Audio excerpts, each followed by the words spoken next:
Muito bom, meu amigo, minha amiga, que está no nosso curso aí, que inaugura hoje o curso de repescagem. Eu sei que você, obviamente, está apreensivo, está apreensiva. A gente não quer perder a oportunidade que tem de passar nessa prova agora. Muitos de vocês ainda estão fazendo sem saber o resultado da prova passada, mas aquilo já de antemão, querendo já cursar, para evitar dor de cabeça. Eu sei como é que você fica nesse momento. Eu vou te explicar algumas coisas a respeito do nosso curso de repescagem para que você tenha noção de como é que a gente trabalha, como é que eu vou trabalhar, para que você então tenha essa pegada diferenciada do curso. O curso de repescagem vai chegar um momento que você vai ver que ele vai acabar juntando com o curso regular, normal, né? Mas é ideal que você, nesse momento, você vai verificar que as aulas da repescagem, elas são aulas, primeiro, com temas mais aprofundados, os temas principais, e principalmente análise de caso, né? Saber aplicar aquilo que você viu durante toda a parte que envolve a segunda fase, mas de uma forma mais aplicada. Pode ser que você, inclusive, tenha vindo de outra área, que pode acontecer também. Caio, eu vou ficar perdido na repescagem? Não, não vai. Não vai ficar perdido. Caio, eu estou fazendo aqui o repescagem, mas vim de outro curso. Vou estar perdido? Não, não vai. Então, se você ainda não me conhece, se você ainda não tem os dados de redes sociais, eu vou colocar aqui para você. Então, muitos de vocês já têm, outros colegas que estão iniciando agora talvez não tenham. Então, as redes sociais, queridos, eu vou sempre utilizar com o fito de passar para vocês informações a respeito da matéria fora da sala de aula, tá? A ideia de te monitorar, poder te dar o suporte extra sala de aula. Eu acho que isso acaba ajudando e a ideia é que você tenha. Muito bem. Se você está iniciando o curso agora e não tem esse material, então o que é que eu vou te indicar para que você tenha de material de apoio em sala de aula, tá? Que pode te ajudar nas aulas. Nós temos o manual de prática tributária. Esse manual de prática tributária, ele é da editora GEM. Provavelmente, você vai ainda pegar a 5ª edição, está entre a 5ª e a 6ª edição, tá? Vamos verificar se sai durante esse exame até a aula regular, pode ser que saia a 6ª edição, tá bom? E é importante que você tenha. E também outro livro que vai te ajudar é o livro de 350 dicas de direito tributário. Também é uma obra que pode aí te auxiliar e muito no desenvolvimento do teu direito material. Essa obra é da editora Foco, é a 2ª edição. É uma obra curta, pequena, não é cara e pode te ajudar nesse momento, tá bom? Então, se você ainda não tem, adquira, porque eu acho que vai poder te ajudar. Além disso, você sabe que você vai ter que ter um material teu, que é o material básico para você levar. Se você veio de outra área, se você já fez direito tributário, tranquilo. Se você veio de outra área, é importante que você saiba que as aulas que se referem às questões da própria prova que você vai realizar, tudo que você precisar vai estar na codificação. Não vai estar nada fora da codificação. Tudo que você precisar estará na codificação. Perfeito? Então, é ideal que você tenha o código mais atualizado.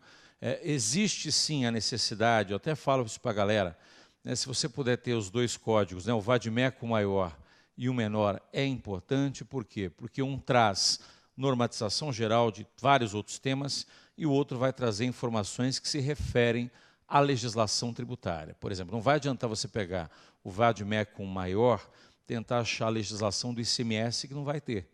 Agora, no menor, você terá isso. Perfeito? Muito bem.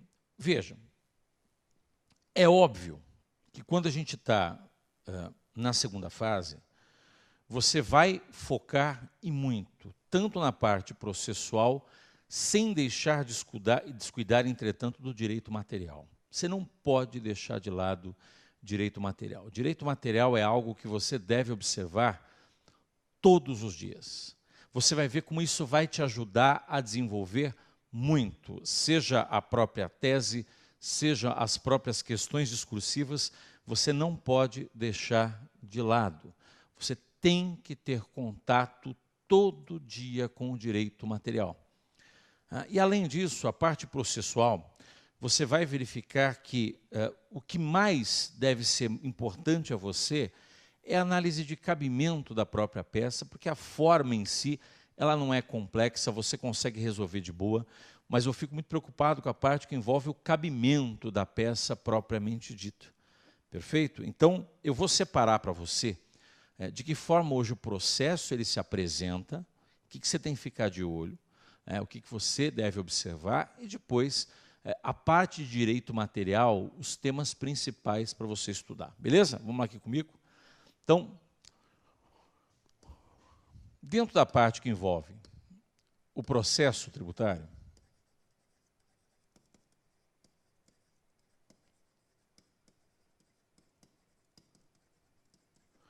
o processo tributário ele vai se subdividir no processo administrativo fiscal.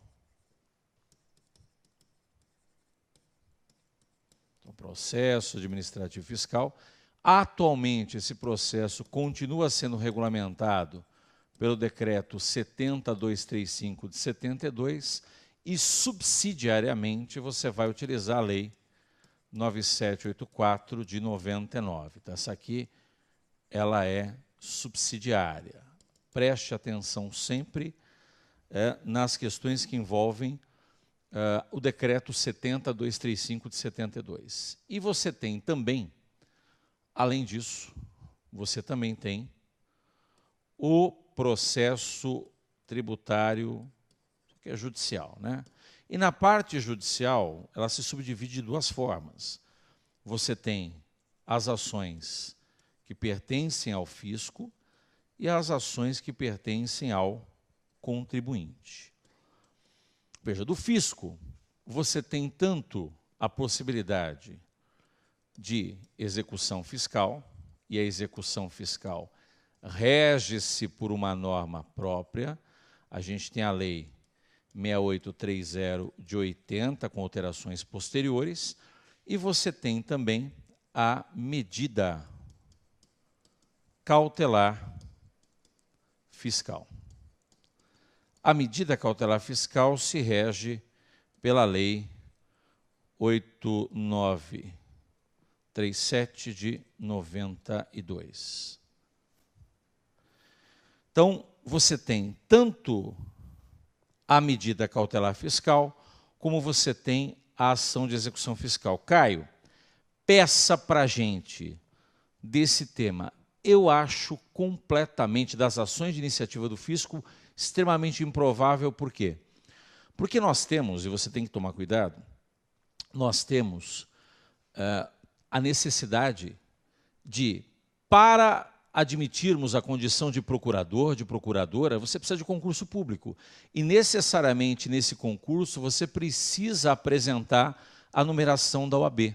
Você está fazendo uma prova para habilitação ao exercício da advocacia privada, não a advocacia pública.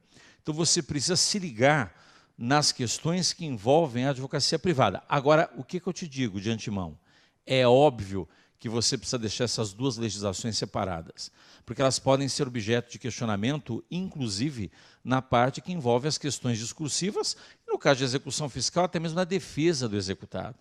No caso de uma medida cautelar fiscal, a própria defesa de uma medida cautelar fiscal. Então, isso você tem que ter em mente. Você tem que saber que existe e é possível que você tenha, então, que apresentar os mecanismos de defesa corretos para esse caso concreto. Tranquilos até aqui? Caio, o que você acha de processo administrativo fiscal? Qual é a chance para mim de perguntar o PAF, o processo administrativo fiscal? Primeiro, o processo administrativo fiscal ele é facultativo. O contribuinte ele não é obrigado a entrar com o processo administrativo. E uma dica que é fundamental. No processo administrativo, o mesmo independe de capacidade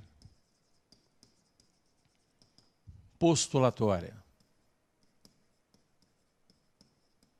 Gente, então é o seguinte, se o processo ele independe de capacidade postulatória, eu não preciso ser advogado, eu não preciso ser advogada para ingressar com processo administrativo. Não tem necessidade nenhuma. Caio, eu posso entrar então com processo administrativo? Você pode entrar com processo enquanto bacharel. Você está entendendo? Eu não preciso de capacidade postulatória.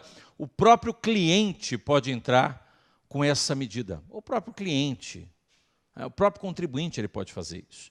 Então, eu acho improvável qualquer questionamento que fala, faça uma impugnação administrativa. O que não significa que você não deve saber. O que não significa que você não deva saber.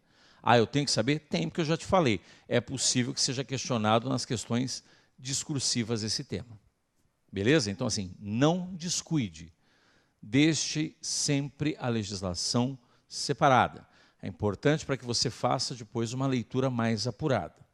E quando a gente fala da parte que envolve as medidas judiciais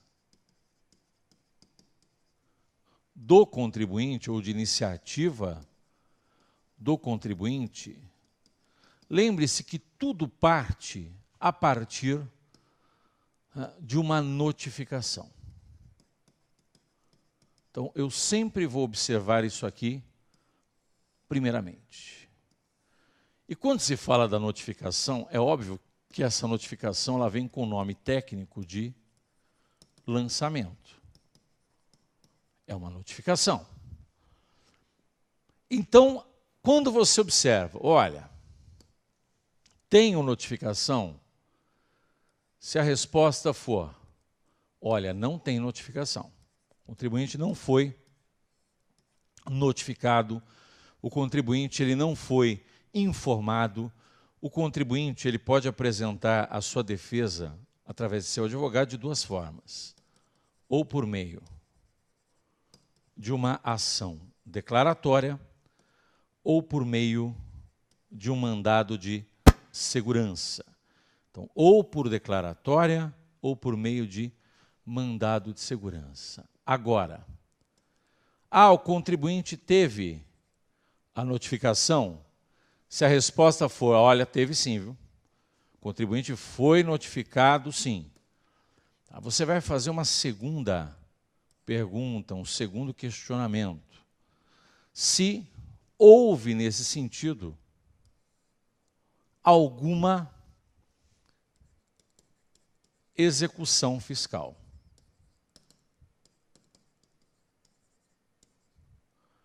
Então, você faz uma segunda pergunta. Se houve uma execução fiscal. Se a resposta vier da seguinte forma, tem execução fiscal? Não, não tem execução fiscal ainda. Então, em regra, nós temos duas medidas. Em regra, nós temos a ação anulatória e temos o mandado de segurança. Só que esse mandado de segurança, ele tem prazo para ser impetrado, que é o prazo de 120 dias. Se você bater o olho e fala, não, Caio, mas olha, eu vi lá no problema, viu? Teve execução fiscal, sim. Bom, se teve execução fiscal, então, em tese, você tem duas peças que você pode utilizar. Você tem os embargos, a execução fiscal, e você tem a exceção de pré-executividade. Então, você tem embargos, você tem exceção de pré-executividade.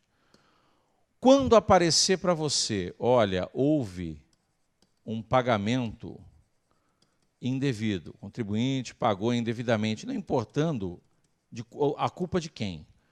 Houve pagamento indevido, haverá direito de restituição. Então, você vai entrar com a repetição de indébito.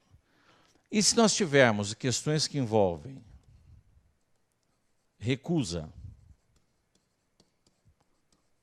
dúvida ou ainda bitributação, nós teremos a questão de uma consignação em pagamento. Então, em regra, o mapa da mina é esse aqui. Em regra, o mapa da mina é esse que você está vendo. Tá? Óbvio, tem situações, Caio, excepcionais? Tem possibilidade de uma declaratória acumulada com repetição, tem possibilidade de uma anulatória em sede de execução, mas são casos específicos. Você precisa saber a regra. Então, a base central é isso aqui. E é óbvio, além dessas medidas judiciais que você aqui viu, existe, você não pode deixar de lado nunca, os recursos processuais. Então, dos recursos processuais, eles estão centrados no artigo 994 do Código de Processo Civil, até mesmo porque nós não temos um Código de Processo Tributário. Então, você tem lá, você tem o recurso de apelação, você tem o recurso de agravo, seja agravo de instrumento, seja agravo interno, seja agravo em especial e extraordinário. Então, em extraordinário e especial, você vai ter agravo. Além disso, você tem a possibilidade de recurso ordinário. Tem a possibilidade de se utilizar de um recurso especial.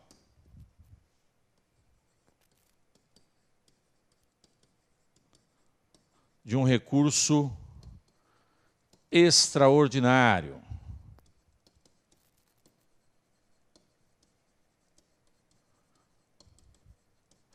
E você pode ter a figura dos embargos. Tanto embargos de declaração, como você também pode ter embargos de divergência. Então, tanto declaração quanto divergência. Então, você tem um rol de recursos que podem ser utilizados com essa finalidade. Tudo bem? Então, medidas que você pode estar utilizando na parte processual, a gente não pode nunca descuidar de recurso. E a chance está cada vez maior também de cair recurso e peças que nunca foram requeridas. Então, por exemplo, até hoje, o que disso aqui ainda não foi cobrado? Olha, não foi cobrado no exame de ordem até o momento o quê? Não foi cobrado agravo, em especial em extraordinário, que é simplesmente para análise do juízo de admissibilidade desses recursos. Temos, que ainda não caiu, recurso especial, não caiu, recurso extraordinário, e não caiu também nenhum destes embargos, nem embargos de declaração e nem embargos de divergência. Então, o que eu sempre ficaria de olho, olha, a possibilidade de cair é uma possibilidade, eu não posso deixar de lado, isso pode ser objeto de questionamento, porque, afinal de contas, veja que a OAB começou a inovar da seguinte forma, ela começou a apresentar ROC, depois apresentou um MS coletivo. Então, assim, está uma tendência de questionar algo que não foi objeto de questionamento, entende? Algo que nunca foi requerido.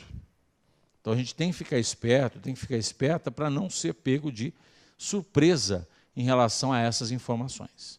Tudo bem? Não deixa de lado, porque a chance que você tem de ter uma peça que nunca foi objeto de questionamento é uma coisa muito grande. Então isso na parte processual. No que diz respeito ao direito material,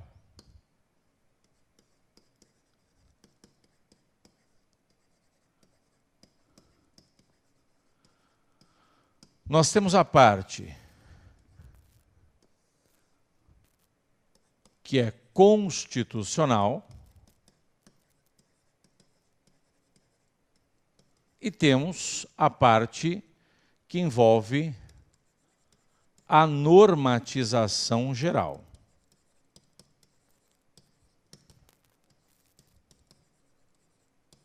A parte constitucional é aquela que basicamente estará descrita entre os artigos 145 a 162, é a parte que vai se referir desde competência, tributos em espécie, dentre outros, e a normatização entre os artigos 96 a 218 do CTN você vai ter, além de legislação esparsa.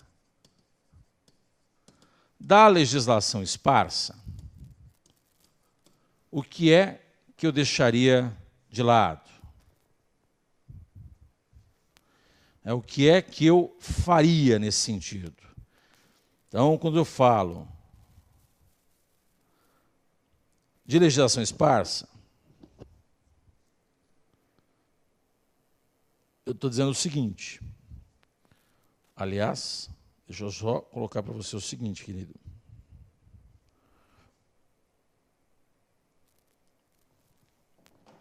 Não estou falando de coisa lírica, né? Se eu não estou falando de nada lírico, filho, tira essa porra aqui. É esparsa com X, né? Estou lendo parte lírica, estou falando esparsa. Né? Esparsa, extravagante, né? Esparsa de extravagante.